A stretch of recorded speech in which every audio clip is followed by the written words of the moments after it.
I'd love to, GSP too. In Indianapolis, that's pretty good. Be nice. That's pretty sweet. MMA Weekly here with Jon Fitch, post UFC 107. Of course, congratulations on the win, Jon. Very tough fight, kind of an opponent a lot of people didn't know about. Did that make him more dangerous in your mind, the fact that he was kind of an unknown? No, I mean, I've asked Joe Silva a long time ago to give me the toughest guys he could possibly find, regardless of who they are, what their names are, or whether or not people know who they are. And he always comes up with these super tough guys. And Mike Pierce is another one. I think he'll have some good wins and make a name for himself in the UFC. Obviously, you're a little critical on your performance. Obviously you haven't seen the fight yet, but what mistakes do you feel like you've made that you need to work on? I was landing like two-punch combinations instead of throwing, 3 or 4s. And then when I landed, I wasn't turning an angle and throwing another 2 or 3 or 4 punches. I'd land one shot or 2 decent shots and then back out. I think I needed to keep the pressure on him, turn angles, and keep throwing. And the big thing was the knee in the end. The big knee I threw in the third round. Yeah, in the third round of the body. Like, that was something we had prepared for and we knew was going to be there because he throws in heavy and moves himself over for it.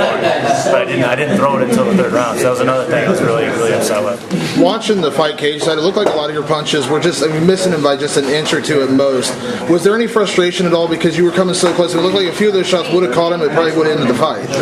I think I landed a decent number of the punches I threw. I just don't think I landed them in the right spot on the chin. He was able to lower his head. I think a lot of shots bounced off his forehead. I think it seemed like. Obviously, everyone knows you have a great wrestling background, but so does Mike Pierce in this fight. Did that force you to do different things? I was really kind of wanting to force the stand-up a little bit. The only way to really get better at the stand-up is to stand up in a fight. So this fight was not just to get the win, but I wanted to grow as a fighter too.